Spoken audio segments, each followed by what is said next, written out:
visions through my dreams, seeing myself swimming in the universe. My ancestors gave me gifts to read cards, predict and heal. My name is Daphne, but spirit calls me Babylon.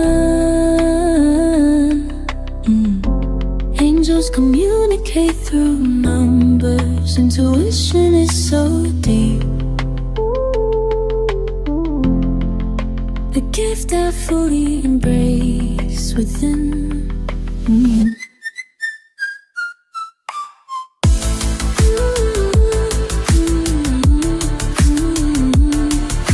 Hi everyone! Welcome po sa inyong almost personal reading. So, I want you to know that this is a general reading. You may resonate po sa buong reading na ito or baka konti lang. Take what's only yours. I also want you to know that this is a timeless reading. So, whenever you find a video, the message is also meant to find you. Let's see kung anong nangyayari sa paligid with the High Priestess and the World card. So, ibig sabihin nito na parang hindi na natin natatrack si person. Ang laki ng mga changes, hindi na natin alam kung saan siya nagpupunta, pwedeng nawawala na rin yung communication. Hindi sa pagiging detective ha. Kasi dati, siguro si person talagang ipinapaalam, no, yung kanyang whereabouts. Ngayon, parang nafe-feel mo nagtatago. Parang nakakapraning yung ganitong situation dahil hindi mo alam kung saan siya nagpupunta, meron ba itong ginagawang hanky-panky, no? Kaya medyo sobrang stress tayo ngayon. I am seeing the Four of Wands. Nandito yung sana maibalik pa yung comfort, sana maibalik pa yung peace of mind, yung strong foundation, no, nitong relationship na ito. Lalo na I feel like meron kayong either anniversary na isa-celebrate, or if this is not anniversary, this might be a milestone or a simple milestone dito sa inyong relationship with the Three of Swords. Bakit? Why the Three of Swords in here, the Nine of Cups and the Queen of Cups? Meron kasing mga pangako si person na parang feeling mo nakalimutan niya na. Feeling mo hindi na naibigay sa'yo or hindi na maibibigay pa. Pwedeng nung nagsisimula pa lang kayo, pwedeng fresh or recent itong pangakong ito. Of course, this make your hearts jump, no? Sumaya tayo nung narinig natin yung pangakong ito. And it kind of make us feel na gagawin ni person. Ang taas ng expectations natin with the Three of Cups.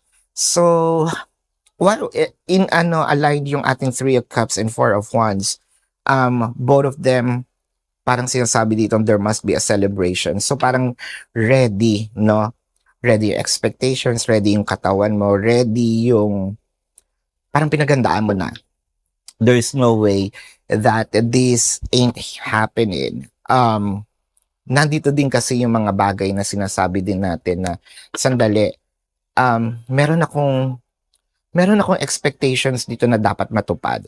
Meron akong expectations dito na hindi ko naman siya hiningi, sinabi, promise, kaya pinaghahandaan ko. Pero parang feeling mo nakakalimutan. This might be going somewhere. Hindi sa pagiging materialistic to ha. Again, pwedeng hiningi mo nga siya ng kaunti, nagpa-hugging ka. I think si person na pick up naman yon, naintindihan niya yung gusto mong mangyari, yung gusto mong ma-achieve, and then si person sabi, sige pupunta tayo sa ganyan. This might be dito lang, no, local or international.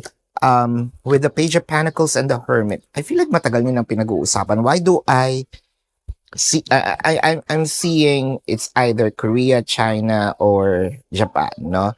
I don't know. This might be meron kang dugong ganon, meron siyang dugong ganon, or this is the place that you would probably want to visit. Pero nakikita natin yung, or Mongolia, no? Yung may pagkasingkit at maputi. Hindi to pagiging racist ha. Well, racist yun kasi, but not in a bad racism. Racist yun kasi, di ba, na classify natin sila ng gano'n. Pero wala naman tayong sinabing masama. It's actually a good thing kasi yun yung gusto nyong i-visit. Okay. Talagang ina-explain ko yung sarili ko. Mahirap na, baka ma-misquote tayo. I am just saying na ito yung nakikita natin, no? Wala tayong intention to say bad things doon sa ganong race of people. In fact, ang gaganda nga ng kanilang lugar. I also want to visit Japan actually. With the page of cups, nakikita natin dito yung wow. Hindi mo kasi alam na meron ding ginagawa si person. Parang ang hirap i-spoil nitong parang ang hirap i-spoil ng sabihin nating plans, no? Kasi surprise nga ito. Pag in-spoil ko, di wala na yung sense of excitement. The justice card showed up. So which means na itong pangako, no? Itong iyong expectations, itong iyong gusto, sobrang possible mangyari, sobrang possible na ibibigay niya. With the Emperor, mukha lang siyang walang ginagawa. So, yun. Medyo bothered tayo kasi feeling natin wala siyang ginagawa. Bothered tayo kasi wala tong parang pinakita niya sa iyo or pinaramdam niya sa iyo na walang nangyayari. Pero deep inside, meron. Tototohanin niya yung kanyang pangako or yung sinabi niya sa iyo with the full card. Sobrang lapit na. If this is not next month, siguro kung ito ay local lang, baka next month or by next year kapag maayos na yung mundo, no? But I feel like sa surprise ka, mangyayari na ito with the full card. Ito yung hindi mo inaasahan na feeling mo nagbubulag-bulagan si person, feeling mo hindi kanya binibigyan ng importansya, feeling mo talk shit yung mga sinasabi niya, but then again hindi. Meron ditong structure, meron siyang ginagawa. Surprise nga ito. Hindi kanya pwedeng i-update sa mga nangyayari. So mawawala kasi yung sense of surprise. This is your reading. Let's check the zodiac sign of your person. Now, bago po yan, I want you to know kung kayo nakaka-resonate, let me know sa comment section. Kung meron kayong mga katanungan, sa description box ng video na ito, there is a link. Click the link, you will be routed to my website. Nandun po yung name, number, QR code, amount per question. Take advantage of the 4 questions plus 1 kasi discounted po yun. And if you want to book a private reading, nandun din po siya. Let's check the zodiac sign of the person now. This can be their sun sign or a placement in their chart. I'm seeing Aries, Pisces, Libra. Aries is dominant. Virgo, Taurus, Cancer, Leo, Aquarius, Scorpio, Taurus. Leo, naulit na naman siya.